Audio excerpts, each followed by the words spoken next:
जयकारा बोल मेरे श्री गुरु महाराज की जय। एक बार की बात है, यमुना किनारे एक वृक्ष के नीचे एक ऋषि तपस्या कर रहे थे। साधना में लीन उनके कानों में कुछ आवाज सुनाई दी। वो आवाज गोपियों की थी, जो आपस में चर्चा कर रही थी, बातचीत कर रही थी कि आज तो भगवान ने मेरे साथ ये लीला की, आज तो भगवान ने मेरे साथ ऐसे किया, आज ये कहा। ये का आवाज जैसे ही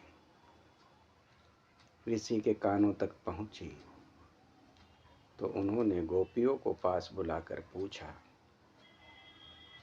क्या भगवान का अवतार हो चुका है? सखिया बोली, अरे बाबा, तू कौन सी दुनिया में है? हम तो रोज उनके साथ बातें करते हैं, खेलते हैं, लीलाएं करते हैं भगवान हमारे साथ। बाबा ने कहा, देवियों, अगली बार जब भी आप भगवान से मिलें तो उनसे ये जरूर पूछ लेना कि वो मुझे दर्शन कब देंगे। सखियों ने कहा, ये कौन सी बड़ी बात है, कल ही हम आपको बता देंगे। गोपियों ने जैसे ही वो भगवान के पास गई और पूछा कि प्रभु, यमुना किनारे एक बाबा तपस्या कर रहा है और उसने आपके लिए संदेशा भेजा है कि मुझे कब दर्शन होंगे। भगवान ने फरमाया, जिस वृक्ष के नीचे बैठकर वो तपस्या कर रहा है उसमें जितने पत्ते हैं उतने जन्म और लेने पड़ेंगे, तब मेरे दर्शन होंगे। सखियां बहुत घबरा गई और उन्होंने जैसे ही अगले दिन जल लेने के लिए गई यमुना जी में,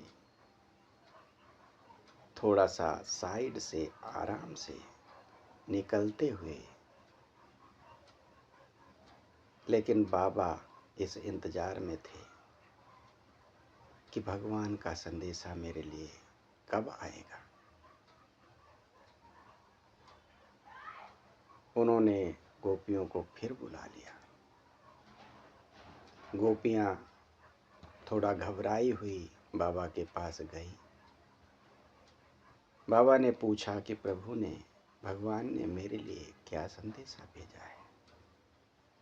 गोपियों ने कहा, बाबा, भगवान ने कहा है कि जिस पेड़ के नीचे बैठकर वो तपस्या कर रहा है उसमें जितने पत्ते हैं उतने जन्म और लेने पड़ेंगे, तब मेरे दर्शन होंगे।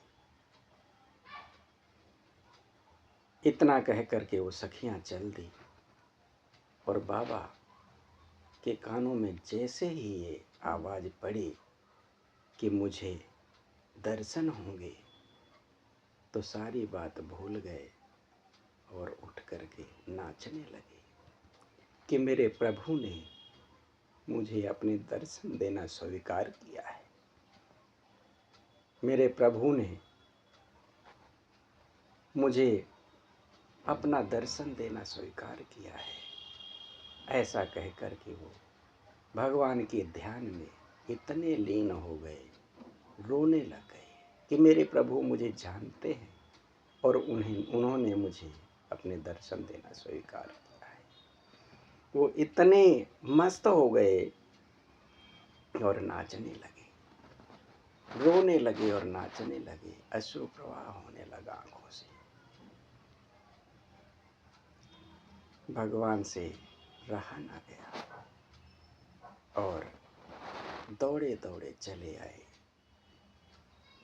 बाबा को आवाज लगाई, बाबा बाबा, मैं आ गया बाबा। लेकिन बाबा तो दूसरी दुनिया में ही थे। भगवान ने उनको जोर से अपनी बाहों में जकड़ लिया। जैसे ही दिव्य शरीर का स्पर्श हुआ, बाबा के नेत्र खुले, अश्रु प्रवाह हो रहा था।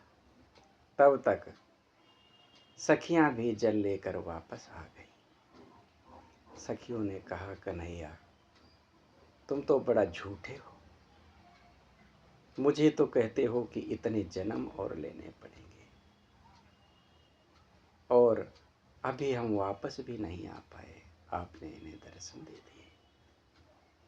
भगवान ने फरमाया कि जिस रास्ते पे ये चल रहे थे, जिस रास्ते पे ये जा रहे थे, उसमें इतने ही जन्म और लगने थे, लेकिन इन्होंने अपना रास्ता ही बदल दिया। ये प्रेम दीवाने हो गए और इन्होंने अपना रास्ता बदल दिया, ट्रैक ही बदल दिया। इसलिए मुझे आना पड़ा, तुरंत आना